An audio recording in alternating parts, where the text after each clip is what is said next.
കഠിനമായി അധ്വാനിക്കാനുള്ള മനസ്സുണ്ടായിട്ടും ഒന്നും നേടാതെ പോകുന്ന ചില ജീവിതങ്ങൾ നമ്മുടെ ഇടയിലുണ്ട്. എന്താണ് ഇതിന് കാരണം?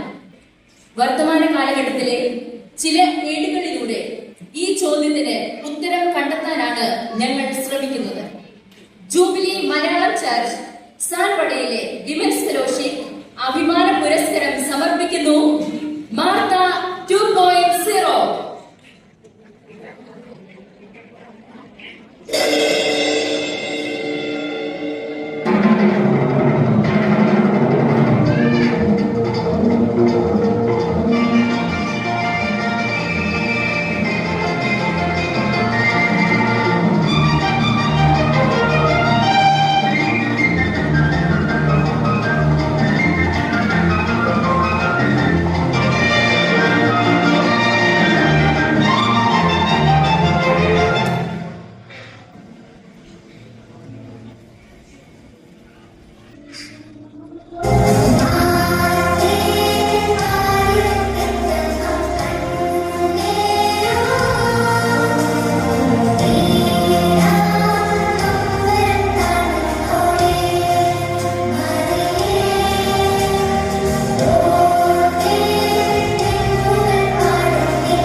ദൈവമേ, സമയം പോയല്ലോ. ഇവിടുത്തെ പണികളൊന്നും തീർന്നിട്ടില്ല. പണി തീർന്നായിരുന്നെങ്കിൽ എനിക്കും കൂടെ യേശുവിന്റെ പ്രസംഗം കേൾക്കാൻ പോകാമായിരുന്നു.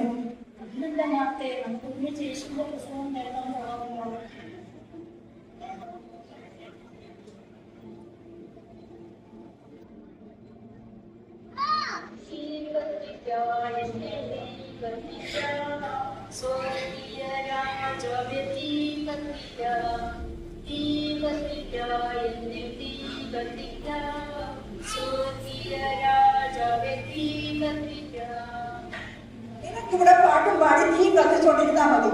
നീ മറന്നു പോയോ? ഇന്നല്ലേ നമ്മൾ യേശുവിനെ ഇന്നലെ ക്ഷണിച്ചിരിക്കുന്നത്. എന്തെങ്കിലും ഒഴിക്കാലോ. ഫ്രൂട്ട്സ് വേണം, ജ്യൂസ് വേണം, സ്റ്റാർട്ടർ വേണം, അട്ടിപ്പഴം വേണം,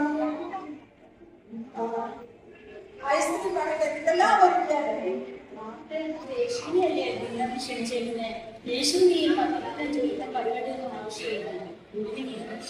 അപ്പവും നീരും പിന്നെ ചതുപ്പഴം വേണ്ടി സന്തോഷം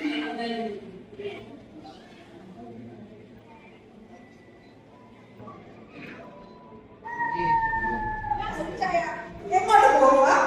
യേശുവിന്റെ പ്രസംഗം എന്തെല്ലാം അത്ഭുതങ്ങളാണ് അവിടെ നടക്കുന്നത്. ഒരിടം കാണുന്നു, നടക്കുന്നു, രോഗികൾ സ്വപ്നമാണ്. വളരെ അനുഗ്രഹിക്കപ്പെട്ട ദിവസമാണ് നടക്കുന്നത്. എനിക്കും വരണം. പക്ഷേ മറന്നുപോയോ? ഇന്നലെ നമ്മൾ യേശുവിനെ ഇന്നലെ ക്ഷണിച്ചിരിക്കുന്നത്. നമ്മളൊക്കെ എന്തെല്ലാം ഒഴിക്കാനോ പോകും. അങ്ങനെ നീ വരുന്നവർക്ക് ഇവിടെ സാധനങ്ങൾ വാങ്ങിക്കൊണ്ടേ സൂപ്പർ മാർക്കറ്റ് മുഴുവനും ഉണ്ടല്ലോ. ഞാൻ അത്യാവശ്യമുള്ള സാധനങ്ങൾ മാത്രമേ എനിക്കുള്ളൂ. ഇവിടെ ചിക്കനില്ല, മല്ലിയില, ജ്യൂസ് ഇല്ല, അത്തിപ്പഴമില്ല, ഐസ്ക്രീം ഇല്ല, ഒന്നുമില്ല. അത്യാവശ്യ സാധനങ്ങൾ മാത്രമേ എഴുതിയിട്ടുള്ളൂ. മതി നിങ്ങൾക്ക് വരുമ്പോൾ എല്ലാം വാങ്ങിക്കൊണ്ട് വരാം. അത് എനിക്ക് വരുന്നോ? എന്നെ കൊണ്ടൊന്നും പറയിപ്പിക്കല്ലേ. ഇവിടെ നമ്മളെ യേശുവിന്റെ ഡിന്നർ കൊടുക്കുമ്പോ എല്ലാവരും കൊടുത്തതിൽ നന്നായിട്ട് നമ്മൾ കൊടുക്കണ്ടേ?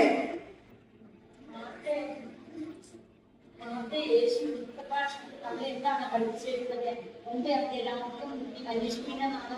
മറന്നുപോയോ? പിന്നെ ഒന്ന് ചിന്തയ്ക്കല്ല മറ്റൊന്നിന് വളമായി തീർത്തുള്ളൂ. ഇതൊക്കെ എനിക്ക് അറിയാം. പിന്നെ ഇവിടുത്തെ വീട്ടിലെ ജോലി ഞാനിവിടെ വന്നിട്ട് ആരൊക്കെ ചെയ്യുന്നേ? എനിക്ക് അടുക്കള തന്നെ ശരണം. ഇങ്ങോട്ട് സമയം പോകുന്നു. പിന്നെ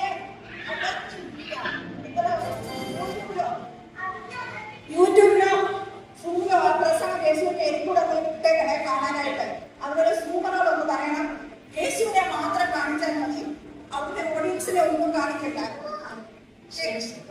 അതുപോലെ പെണ്ണെ ഒന്ന് മാടി ഒന്നല്ല അറിയേ, അവിടെ വല്ല അത്ഭുതങ്ങൾ നടക്കുകയാണെങ്കിൽ അതും ഫേസ്ബുക്കിലോ ഇൻസ്റ്റഗ്രാമിലോ ഒന്ന് പോസ്റ്റ് ചെയ്തേക്കണേ.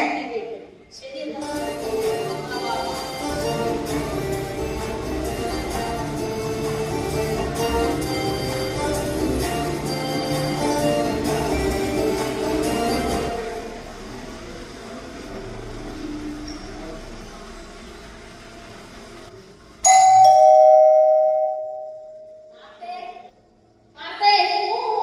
ഇതാണ് സൗകര്യം.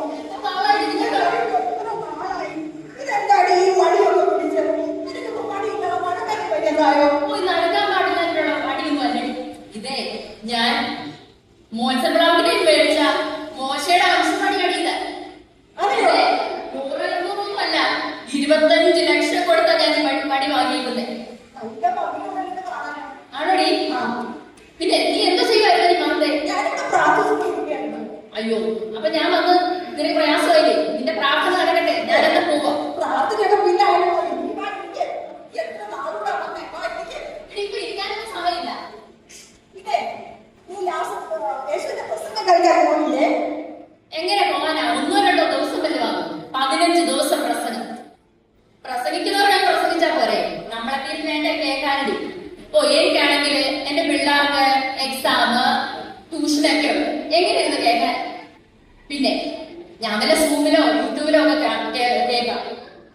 നീ പറ, എക്സാം ആണോ അതോ പ്രസംഗമാണോ എഴുതുക? ഇതിലെ പറയുമ്പോ എക്സാം തന്നെയല്ലേ വന്നത്? പിന്നെ എടി, പിന്നെ നീ ഫേസ്ബുക്കിലൊക്കെ ഞാനേ ഒന്ന് നോക്കട്ടെ. ഓക്കെ, നീ ഏതായാലും ഇരിക്കും. വടിയിലുള്ളതൊക്കെയാണ്. ഇനി ഇരിക്കാൻ സമയമില്ല. ഞാൻ ഭയങ്കര തിരക്കില്ല. ഇനി നമ്മുടെ പള്ളിയിലെ സാറാമ്മയില്ലേ, അവളാണ് പിക്നിക്ക് പോയിട്ട് ഒത്തിരി ഫോട്ടോസും വീഡിയോസും ഒക്കെ ഇട്ടേക്കുന്നു. ഒത്തിരി പോസ്റ്റ് ചെയ്തിട്ടുണ്ട്. ഓ, എനിക്ക് അത്ര ഇഷ്ടപ്പെട്ടൊന്നുമില്ല. ഞാൻ അവന് ലൈക്ക് കൊടുക്കാനും പോയില്ല. നീ ലൈക്ക് ഒന്നും കൊടുക്കാൻ പോട്ടാടി. അവളുടെ ഒരു പത്രാസ്. ശരി, ഓക്കെ. പിന്നെ എടി, ഞാൻ പോവാ. നിന്റെ പണികളൊക്കെ നടക്കട്ടെ. വലിയ തിരക്കല്ലേടി. പിന്നെ എന്റെ കുട്ടികൾക്കാണെങ്കിൽ ഒരാൾക്ക് ഓൺലൈനില് നീന്തൽ ക്ലാസ്, അടുത്ത ആൾക്ക് ഓൺലൈനിൽ ഓട്ട മത്സരം, എനിക്കാണെങ്കിൽ സുംബ ഡാൻസ്. അങ്ങനെയുള്ള കുടുംബമായിട്ട് ഭയങ്കര തിരക്കിലാണ്. അതുകൊണ്ട് ഞാനിപ്പോ പോവാ. നീ എന്റെ പണി നേരെ. പിന്നെ ഇന്ന് യേശുവല്ലേ, ഇതിന്റെ പണികളൊക്കെ എന്താ പറയും? ഒന്നും ചെയ്തില്ല നീ ഇത്ര നേരമായിട്ട്. ഞാനേ ഇവിടെ ഈ യൂട്യൂബ് ഐപാഡ് നോക്കിക്കൊണ്ടിരുന്ന സമയം പോയി. നീ എപ്പോ ചെയ്യാനായിട്ടില്ല? അതൊക്കെ ഞാൻ ചെയ്തോളാം. ഞാൻ പോകുന്ന വഴിക്ക് ആർക്കെങ്കിലും ഞാൻ കൊണ്ടുപോകും. നീ എന്റെ കാലിൽ വെച്ചിട്ട് പോകണം. യേശുവിന്റെ വീട്ടിലേക്ക് ഞാൻ വാങ്ങിച്ചു വെച്ചിരിക്കുന്നു. ഞാൻ ഒരു ക്യാബിൽ എടുക്കുന്നു. നീ എന്റെ പണി കൊടുത്താ ഞാൻ പോട്ടെ. പിന്നെ കാണാം. ശരിയെന്നാ. ഞാൻ ഈ ഐപാഡ് വെച്ചിട്ട് ചെക്ക് ചെയ്തിട്ട് ശരി.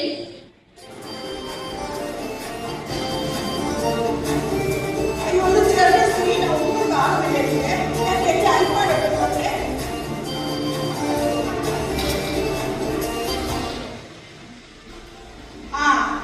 ഇതിനകത്ത് വലിയ പരസ്യങ്ങളൊക്കെ ഉണ്ടല്ലോ. നമ്മുടെ പൊന്നച്ചന്റെ ബർത്ത്ഡേ ഒന്ന് വിഷ് ചെയ്തേക്കാം. Happy birthday Ponnos. ഓ, സാറയുടെ വെഡിങ് ആനിവേഴ്സറി 15 വർഷമായോ? അവളെ കണ്ടാൽ അത്രയൊന്നും തോന്നുന്നില്ലല്ലോ. അവരുടെ വീട്ടിനകത്ത് എന്നും ബഹളവും വഴക്കും. എന്തായാലും വേണ്ടിയില്ല, ഞാനൊന്ന് ലൈക്ക് അടിച്ചേക്കാം. വിഷ് ചെയ്യട്ടെ. Happy wedding anniversary Sarah. God bless you. ഓ, ഈ ഐപാഡ് മൊബൈൽ സമയം പോകുന്നതേ അറിയത്തില്ല.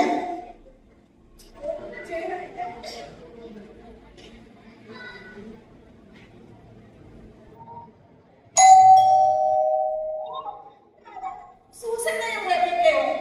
എത്ര നാളായി നിങ്ങളെ കണ്ടിട്ട്. നിങ്ങൾ എവിടെയായിരുന്നു? ഓ, അതെ, എന്തേ സുഖമായിട്ടിരിക്കുന്ന? ഞാൻ സുഖമായിട്ടിരിക്കുന്നു. നിങ്ങൾ സുഖമായിരുന്നല്ലോ. സുഖമായിട്ട്. നാളെ തന്നെ ഇവിടെ വന്നത്. നിന്നെ മാത്രം ഇന്ന് പ്രസംഗത്തിന് കണ്ടില്ലല്ലോ.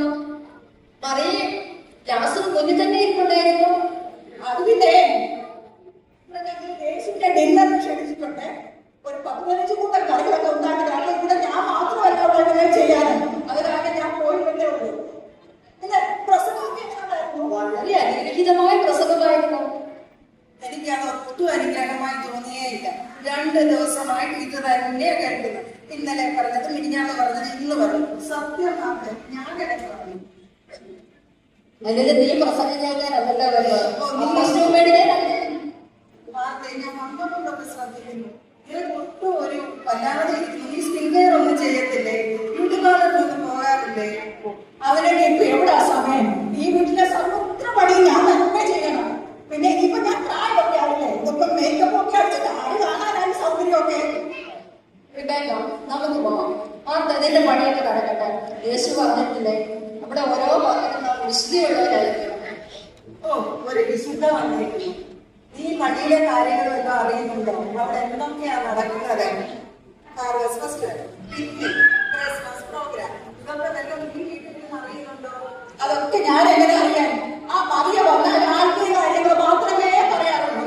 എല്ലാം പ്രാർത്ഥനക്കാരാണ്. പിന്നെ വല്ലപ്പോഴും ആ പള്ളിയിലെ സെക്രട്ടറി ആ മെസ്സേജ് ഇടുമ്പോഴേ ഞാൻ പള്ളിയിൽ എന്തോ നടക്കുന്നതൊക്കെ അറിയുന്നത്. നിനക്ക് തിരക്കാണെന്ന് നിനക്ക് എന്റെ സഹായം വല്ലതും വേണം. അയ്യോ, എനിക്ക് ഒത്തിരി പച്ചക്കറികളെല്ലാം പട്ടിയാണ്. എപ്പോ യേശു വരും? ഞാൻ ഇപ്പോഴാ ഓർത്തെ, അച്ഛൻ ഓഫീസിൽ നിന്ന് വരാൻ നേരമാണ്. നമുക്ക് പോകാം.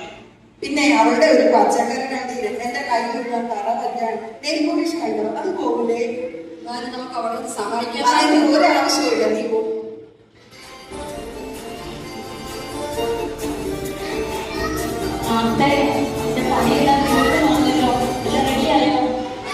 ഒന്നും തീർന്നില്ല. ഓരോ അവളുമാരിങ്ങനെ വന്നുകൊണ്ടിരിക്കും. എന്റെ പണികളൊന്നും തീർന്നിട്ടില്ല. എന്നാൽ മറിയോടെ വന്നല്ലോ, നമുക്ക് ഒന്നിച്ചിരി ജോലി ചെയ്യാമേ. എന്നാ നോക്കിയതെല്ലാം ഉണ്ട് ഞാൻ. എല്ലാം ഉണ്ട്. ശരി മാതാ.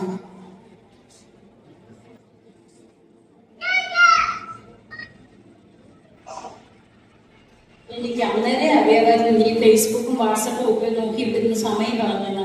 യേശു നമ്മളെ പഠിപ്പിച്ചിട്ടില്ലേ സമയം തക്കത്തിൽ ഉപയോഗിക്കണമെന്ന്? നീ അത്ര വിശുദ്ധിയൊന്നും ആകാൻ വേണ്ട. ഇവിടെ എല്ലാവർക്കും അറിയാം ഈ വീട്ടിലെ പണികളെല്ലാം ആരാ ചെയ്യുന്നെന്നുള്ളത്. നിനക്ക് പ്രാർത്ഥിച്ചോണ്ടിരുന്നാ പോരെ? ശരി, നമുക്ക് രണ്ടുപേർക്കും ഒരുമിച്ച് നിർത്തി.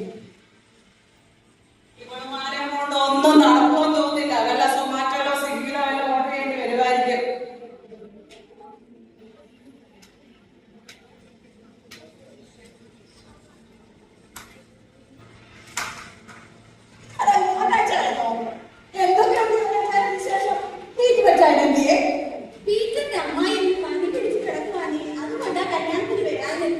അയ്യോ, കഷ്ടമായി. ഒരു അമ്മച്ചിക്ക് തെങ്ങുവാണോ? അല്ലെങ്കിൽ ഇവരെയായിട്ട് അമ്മച്ചിക്ക് ഇച്ചിരി ദൈവവിശ്വാസം കുറവാ.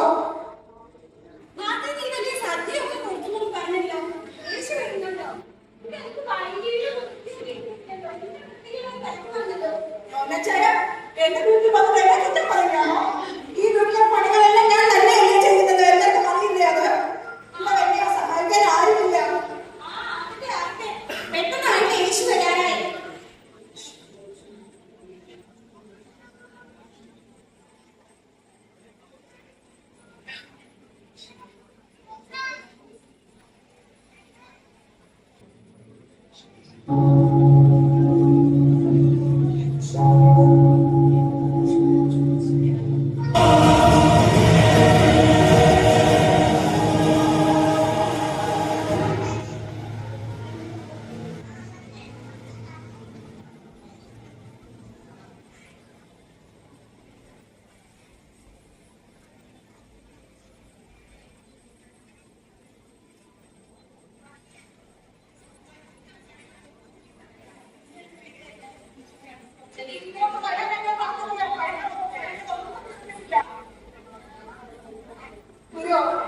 അന്ന് കാണുന്നില്ലേ ഞാൻ ഈ ഒറ്റയ്ക്ക് പണികൾ എന്നെ ചെയ്യുന്നത്?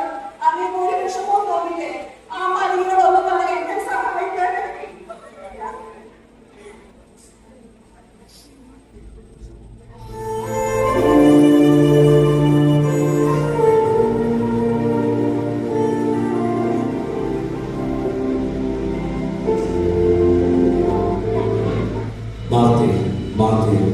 നീ എന്തിനാണ് ആകുലത്തിയാവുന്നത്? എന്തിനാണ് ഉപജീവന ചിന്തകളിലേക്കും വില കുറഞ്ഞ കാര്യങ്ങളിലേക്കും തിരിയുന്നത്? ഈ ലോകത്തിൻ്റെ പരിഹാര മാർഗങ്ങളല്ല എന്നിലും എൻ്റെ ഭരണത്തിന് വേരുറപ്പിക്കും. മറിയത്തോട് നല്ല ആവശ്യം തിരഞ്ഞെടുക്കും. അത് നിന്നിൽ നിന്നും ആർക്കും കവരുവാൻ കഴിയില്ല. ഈ ലോകത്തിൻ്റെ സൂചനകളിലല്ല എന്നിൽ വസിക്കുക. നിന്നിൽ നിന്ന് ഫലങ്ങൾ പൊട്ടിപ്പുറപ്പെടും.